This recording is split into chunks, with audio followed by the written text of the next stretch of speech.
Ankleshwar B division police મથક હેઠળ કાર્યરત 112 જનરક્ષક સેવા એક પરિવાર માટે સાચા અર્થમાં રક્ષક દેવદૂત બની છે.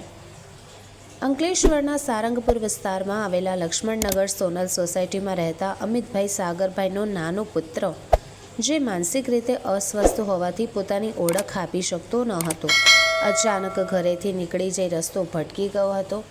આ દરમિયાન પેટ્રોલિંગમાં રહેલા બી ડિવિઝન પોલીસ મથકના 112 જનરક્ષક વાહન પર ફરજ તૈનાત હેડ કોન્સ્ટેબલ જગદીશસિંહ રણજીતસિંહ અને ડ્રાઈવર નરેન્દ્ર વિક્રમ બારિયાની નજર બાળક ઉપર પડી. બાળકની સ્થિતિને સમજીને પોલીસ જવાનોએ તરત જ તેને સુરક્ષિત પોતાની સાથે રાખ્યો અને પ્રેમપૂર્વક સંભાળ લીધી. ત્યારબાદ આસપાસના વિસ્તારોમાં પૂછપરછ, સ્થાનિક નેટવર્ક, સોશિયલ મીડિયાની મદદથી બાળકના માતા પિતાની શોધખોળ શરૂ કરી. પોલીસની ઝડપી કામગીરીના કારણે ગણતરીના સમયમાં જ બાળકના માતા પિતા સુધી પહોંચવું શક્ય બન્યું.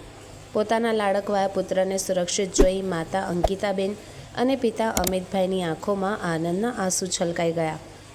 સમગ્ર ઘટનાએ ફરી એકવાર સાબિત કરી દીધું છે કે 112 જનરક્ષક સેવા માત્ર ઇમરજન્સી માટે નહીં, પરંતુ માનવતાની સાચી ઓળખ છે. પોલીસ તંત્રની સતર્કતા અને સંવેદનશીલતાના કારણે એક મોટી અનિચ્છનીય ઘટના ટળી હતી.